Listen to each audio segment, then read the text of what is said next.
اور جیسے ہی یہ لٹا ہوا قافلہ آیا تو مدینے والے کہتے ہیں ایک وہ دن تھا جب رسول پاک صلی اللہ تعالیٰ علیہ وسلم کی وفات ہوئی، اس دن مدینہ سب سے زیادہ رویا تھا، اور دوسرا یہ دن تھا جب امام حسین کا قافلہ، لٹا ہوا قافلہ مدینے میں داخل ہوا تھا تو مدینہ سب سے زیادہ رویا تھا۔ امام زین العابدین بیمار سجاد جیسے ہی مدینے میں داخل ہوئے سیدھے روضہ رسول پر حاضر ہوئے کہ ماں بعد کربلا کیا ہوا تھا، کربلا کے بعد کے حالات کیا ہیں۔ کربلا کی جنگ ختم ہوتی ہے حضرت امام حسین کی شہادت پر، جب آپ کا سر مبارک الگ کر دیا گیا تو یہ جنگ ختم ہو گئی۔ جشن منایا یزیدیوں نے، تقریباً 22,000 کا جو لشکر تھا اس میں کئی مرے بھی تھے، لیکن جلد بازی میں سارے جتنے بھی شہداء تھے سب کو ادھر ادھر بکھیر دیا گیا، لیکن چند سروں کو انہوں نے جمع کیا، خاص طور پر مولا امام حسین رضی اللہ تعالیٰ عنہ کا سر، کیونکہ دلیل کے طور پر انہیں یہ لے کر کے جانا تھا یزید کے دربار میں کہ دکھایا جائے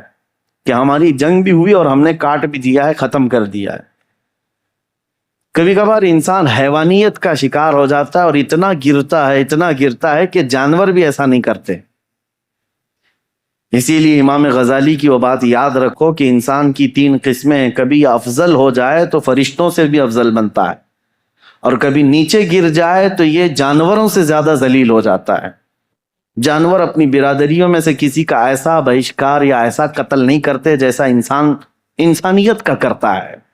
انسانوں کے ساتھ کرتا ہے۔ تو بہرحال جس نبی کا کلمہ پڑھتے تھی یہ جماعت، اس نبی کے اس نواسے کو جس کو رسول اللہ بے حد محبت کرتے تھے اور جس کے متعلق یہ فرمایا تھا کہ یہ جنتی جوانوں کا سردار ہے، اس کو کاٹ کر کے لے جا رہے ہیں، سر بھی لے کر کے جا رہے ہیں ساتھ میں۔ اور جب کربلا سے نکل کر کے یہ سب سے پہلے آئے تھے کوفہ کی سرزمین، یہی تو امام حسین کو بلایا گیا تھا کہ آپ آ جائیے، یہاں سے آپ کو امیر المومنین منتخب کیا جائے گا۔ اسی کوفہ میں امام حسین کا سر لایا گیا تھا۔ کوفہ والوں پر اہل بیت اطہار کی طرف سے ایک غضب بھی ہے، اور آج دنیا میں دھوکے کے نام سے اگر کوئی چیز جانی جاتی ہے تو کوفہ، کسی کو اگر کہہ دیا جائے کہ کوفی ہے تو ایک محاورہ ہے، مثل بن گئی ہے کہ دھوکہ دینے والے کو کہتے ہیں، کیونکہ وہ دھوکے میں مشہور ہو گئے ہیں، بہت مشہور ہو گئے۔ تو کوفہ میں جب سر لایا گیا تو لوگوں کا ایک تانتا بن گیا دیکھنے کے لیے، اور عبید اللہ بن زیاد جو وہاں کا گورنر تھا اس کے پاس سر رکھا گیا تو اس نے اس کی بے حرمتی بھی کی، کہا حسین اگر تم یہاں نہ آتے تو تمہارے ساتھ یہ نہ ہوتا۔ اس وقت مسجد میں ایک بوڑھے صحابی بیٹھے ہوئے تھے، عبید اللہ بن زیاد امام حسین کو کیا کہہ رہا تھا کہ ختم ہو گیا جھوٹا شخص بھی اور جھوٹے کا بیٹا بھی،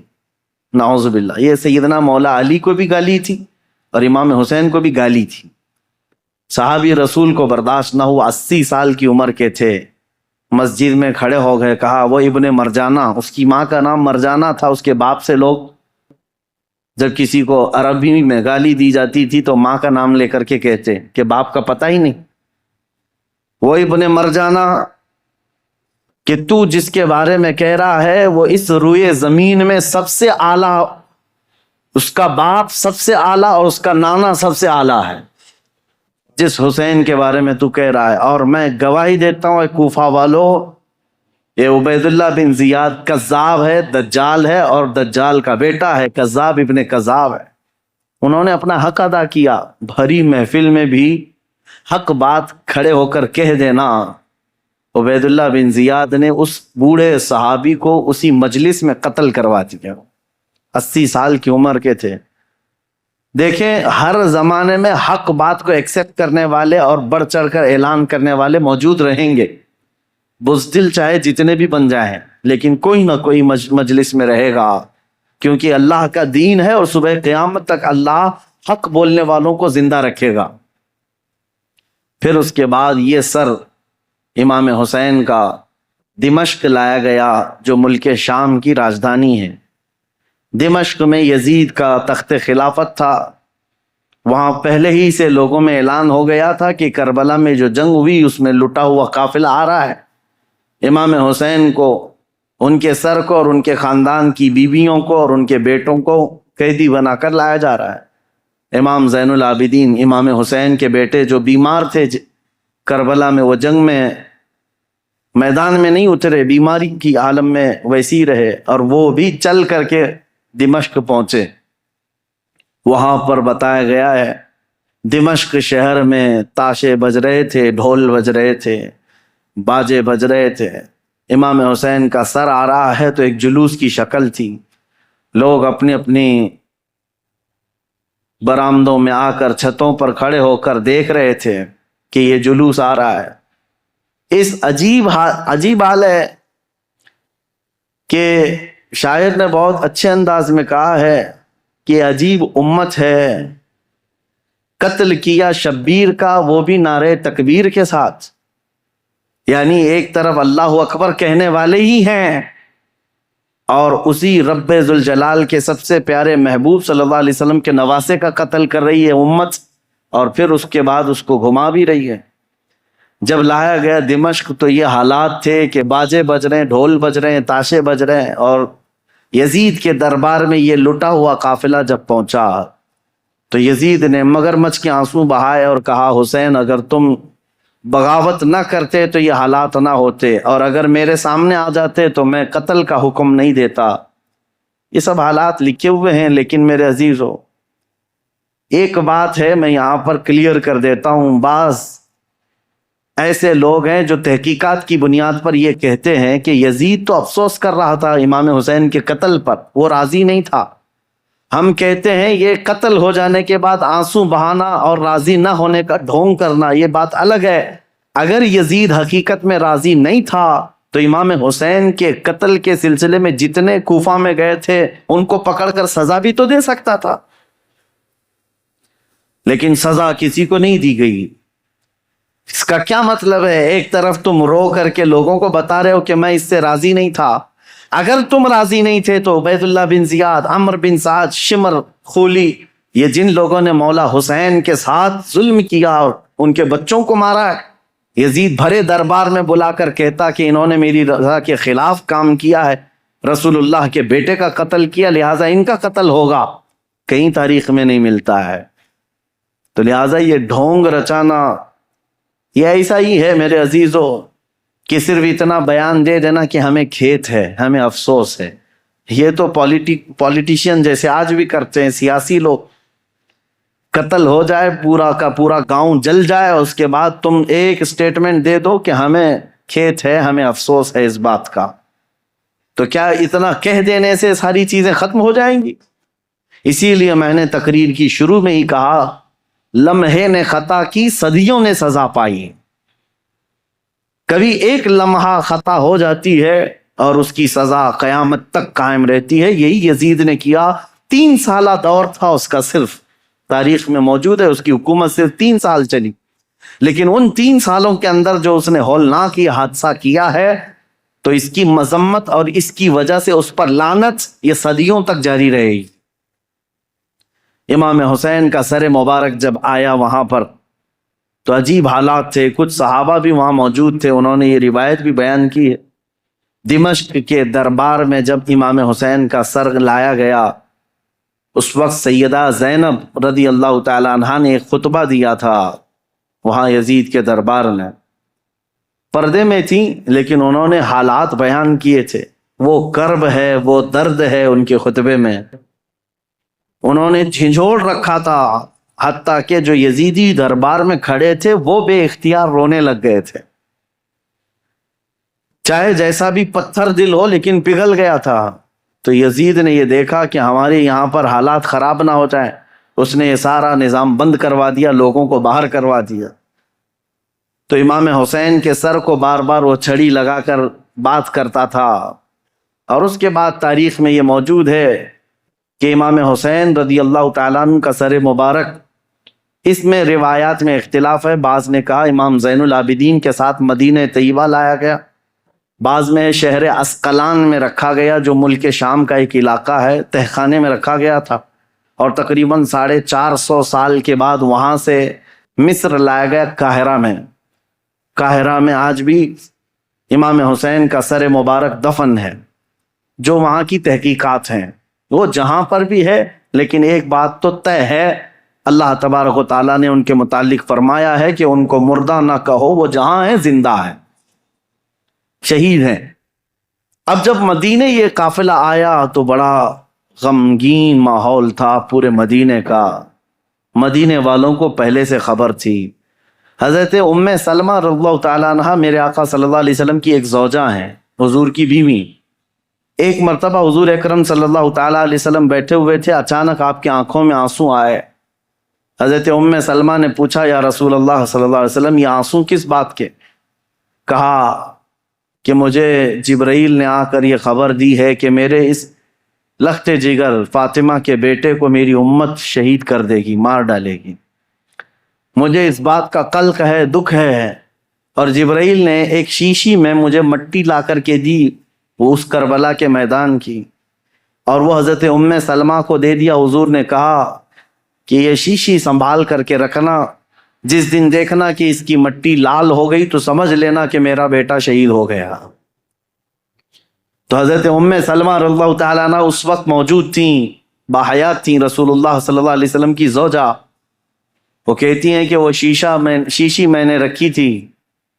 اور جس دن یہ کربلا کا واقعہ پیش آیا اس دن انہوں نے خواب بھی دیکھا حضور صلی اللہ تعالیٰ علیہ وسلم کو، کہ نبی کریم صلی اللہ تعالیٰ علیہ وسلم گرد و غبار جھاڑتے ہوئے، اپنے لباس کو جھٹکتے ہوئے تشریف لا رہے ہیں۔ تو حضرت ام سلمہ نے حضور کو خواب میں دیکھ کر پوچھا، یا رسول اللہ صلی اللہ تعالیٰ علیہ وسلم، کون سے لمبے سفر سے آپ تشریف لا رہے ہیں کہ گرد و غبار آپ جھاڑتے ہوئے تشریف لا رہے ہیں؟ میرے آقا صلی اللہ تعالیٰ علیہ وسلم نے فرمایا، اے ام سلمہ، میری امت کے اشقیاء نے میرے بیٹے کو اور میرے خاندان کو کاٹ دیا، قتل کر دیا کربلا کے میدان میں۔ ان کی سب کی لاشیں میں جمع کرتا کرتا سب کو دیکھتا ہوا وہاں سے آ رہا ہوں، کربلا کے میدان سے تھکا ہوا۔ حضرت ام سلمہ کہتی ہیں کہ میں گھبرا گئی، یہ خواب دیکھی تھی رات کو۔ صبح وہ جلدی اٹھتی ہیں، یہ عاشورہ کا دن تھا، وہ فرماتی ہیں کہ میں جلدی سے جا کر اس شیشی کو یاد کرتی ہوں جو میرے آقا صلی اللہ علیہ وسلم نے مجھے زندگی میں دیا تھا، وہ ویسی ہی سنبھالی رکھی ہوئی تھی۔ جا کر دیکھا تو اس شیشی کے اندر مٹی نہیں، پورا خون جمع تھا۔ حضرت ام سلمہ کہتی ہیں میں نے مدینے والوں کو اسی دن اطلاع دے دی کہ اے اہل مدینہ، رسول اللہ کا بیٹا شہید ہو گیا۔ اس وقت کوئی ٹیلی گرام نہیں تھا، اور نہ ہی کوئی ایسی تیز خبریں لانے والا انٹرنیٹ یا موبائل یا فون کا سسٹم تھا، مواصلات تو نہیں تھے۔ خبریں جو آتی تھی کوئی قاصد خبر لے کر کے آتا تب پتہ چلتا، وہ بھی خبریں کبھی 8 دن کے بعد 10 دن کے بعد پہنچتی تھی۔ لیکن مدینے والوں کو اسی دن خبر پہنچ گئی تھی کہ امام حسین کا قتل ہو گیا۔ یہ حضرت ام سلمہ نے خبر دی تھی۔ مدینے والوں نے آ کر کے پوچھا کہ یہ حالات ایسے ہو گئے۔ اس کے بعد پھر اس دن سے لے کر ہر دن مدینے والے انتظار میں رہتے کہ رسول اللہ کا یہ خاندان اہل بیت کب یہ واپس مدینے آئیں گے۔ تو ملک شام سے وہ لوگ واپس جب مدینے آ رہے تھے تو پورا مدینہ باہر نکل گیا تھا، پورا مدینہ باہر نکل گیا تھا، اور وہاں پر جو بچی ہوئی عورتیں تھیں، سیدہ زینب اور امام حسین شہید کربلا کی 2 بیویاں جو بیوہ ہو گئیں، اور امام زین العابدین اور امام حسن کے 2 بیٹے، چھوٹا سا ایک قافلہ واپس مدینے آ رہا تھا۔ تو مدینے والے کہتے ہیں جیسے ہی وہ قافلہ مدینے کے اندر آیا تو لوگوں کی ایسی چیخیں بلند ہو گئیں، لوگ دیکھتے رہ گئے، کیونکہ رسول اللہ کے گھر کے کچھ افراد مدینے میں ابھی بھی موجود تھے۔ حضرت بی بی صغرا اور امام حسین کی اور ایک بیوی یہاں پر موجود تھی۔ سب انتظار کرتے رہ گئے، اور جیسے ہی یہ لٹا ہوا قافلہ آیا تو مدینے والے کہتے ہیں ایک وہ دن تھا جب رسول پاک صلی اللہ تعالیٰ علیہ وسلم کی وفات ہوئی، اس دن مدینہ سب سے زیادہ رویا تھا، اور دوسرا یہ دن تھا جب امام حسین کا قافلہ، لٹا ہوا قافلہ مدینے میں داخل ہوا تھا تو مدینہ سب سے زیادہ رویا تھا۔ امام زین العابدین بیمار سجاد جیسے ہی مدینے میں داخل ہوئے سیدھے روضہ رسول پر حاضر ہوئے، اپنے اس قافلے کو لے کر روضہ رسول پر حاضر ہوئے۔ لوگ دھاڑے مار مار کر روتے تھے۔ امام زین العابدین کربلا کی پوری داستان رسول اللہ کو سنا رہے تھے کھڑے ہو کر، کہہ رہے تھے یا اللہ کے رسول، نبی محترم، نبی محتشم، آپ کے اس لاڈلے نواسے کو جو آپ کے کندھوں پر بیٹھ کر سواری کرتا تھا، آپ کا وہ لاڈلا نواسا جو آپ سجدے میں جائیں تو پیٹھ پر سوار ہو جاتا تھا، اس لاڈلے نواسے کو اشقیاء کی جماعت نے بغیر پانی دیے، بغیر کھانا دیے ذبح کر دیا۔ اے اللہ کے رسول، ہم نے اپنی آنکھوں سے دیکھا ہے آپ کے اہل بیت اطہار میں سے 6 ماہ کے علی اصغر کو بھی انہوں نے تیروں سے چھلنی کر دیا۔ آپ کے گھر کے ہر جوان بچے کو گھوڑوں پر سے دوڑا کر کے ان کی لاشوں کی بے حرمتی کر دی۔ جب امام زین العابدین رو رو کر کے یہ بیان کرتے تو مدینہ، جتنے لوگ تھے مدینے کے وہاں موجود، سب چیخیں بلند ہو گئی۔ کئی لوگ تو وہاں غش کھا کر گر گئے تھے اس غم کی داستان پر۔ اس کے بعد امام زین العابدین جب تک زندہ رہے کبھی ان کو کسی نے ہنستے ہوئے نہیں دیکھا، کبھی مسکراتے ہوئے نہیں دیکھا۔ بعض روایتیں بتاتی ہیں کہ امام زین العابدین رضی اللہ تعالیٰ عنہ کو لوگ ہنسانے کی کوشش کرتے ہیں، کہتے کہ وہ حالات ہو گئے ختم، اب تو آپ معمول کے حالات پر آ جائیں۔ آپ یہی فرماتے کہ جس کے سامنے اس کے گھر کے سارے افراد کو 3 دن کی پیاس اور بھوک کے بعد ٹکڑے ٹکڑے کر دیے گئے ہوں، اور تم اس شخص سے ہنسنے کی امید رکھتے ہو، اس سے مسکرانے کی امید رکھتے ہو۔ امام زین العابدین کو کبھی کسی نے مسکراتے نہیں دیکھا۔ کبھی وہ کسی قصاب کی دکان کے پاس سے گزرتے تو روتے کھڑے ہو جاتے ہیں۔ قصاب دکانوں پر جیسی امام زین العابدین آتے گوشت پر چادر اڑا دیتے تھے، اور لوگ یہ کہتے کہ وہ کچا گوشت دیکھتے ہیں تو رو پڑتے ہیں کہ میرے گھر کے خاندان کے سارے افراد کا گوشت اسی طرح سے بکھرا ہوا تھا۔ وہ کسی ذبح کرتے ہوئے جانور کو دیکھتے تو رو پڑتے تھے، ان کی آنکھوں سے آنسو نکل آتے، اور یہی کہتے کہ لوگ تو جانوروں کو پانی پلا کر ذبح کرتے ہیں، میرے باپ کو لوگوں نے 3 دن کی پیاس کے بعد ذبح کیا تھا۔ تو ان کے غم کے برابر تو میں سمجھتا ہوں دنیا کا غم ہی نہیں ہے امام زین العابدین کا۔